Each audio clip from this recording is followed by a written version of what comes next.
خداوند یسوع مسیح میں آپ سب کی سلامتی ہو۔ تو آج میں آپ کے ساتھ زبور 91 پڑھوں گی جو ہماری پناہ اور ہماری حفاظت کا زبور ہے۔ جو حق تعالیٰ کے پردہ میں رہتا ہے وہ قادر مطلق کے سایہ میں سکونت کرے گا۔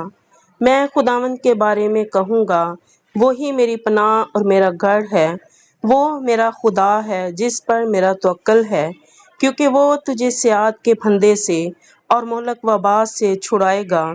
وہ تجھے اپنے پروں سے چھپا لے گا اور تجھے اس کے بازوؤں کے نیچے پناہ ملے گی۔ اس کی سچائی ڈھال اور سپر ہے۔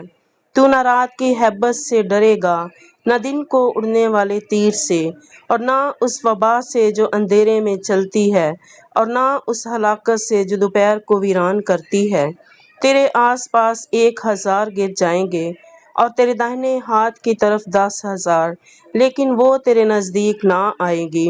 لیکن تو اپنی آنکھوں سے نگاہ کرے گا اور شریروں کے انجام کو دیکھے گا۔ پر تو اے خداوند میری پناہ ہے، تو نے حق تعالیٰ کو اپنا مسکن بنا لیا ہے۔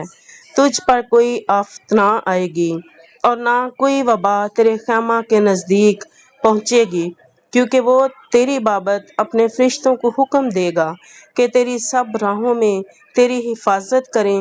وہ تجھے اپنے ہاتھوں پر اٹھا لیں گے تاکہ ایسا نہ ہو کہ تیرے پاؤں کو پتھر سے ٹھیس لگے۔ تو شیر ببر اور افعی کو روندے گا، تو جوان شیر اور اژدہا کو پامال کرے گا۔ چونکہ اس نے مجھ سے دل لگایا ہے، اس لیے میں اسے چھڑاؤں گا، میں اسے سرفراز کروں گا، کیونکہ اس نے میرا نام پہچانا ہے۔ وہ مجھے پکارے گا اور میں اسے جواب دوں گا۔ میں مصیبت میں اس کے ساتھ رہوں گا، میں اسے چھڑاؤں گا اور عزت بخشوں گا، اور میں اسے عمر کی درازی سے آسودہ کروں گا اور اپنی نجات اسے دکھاؤں گا۔ آمین۔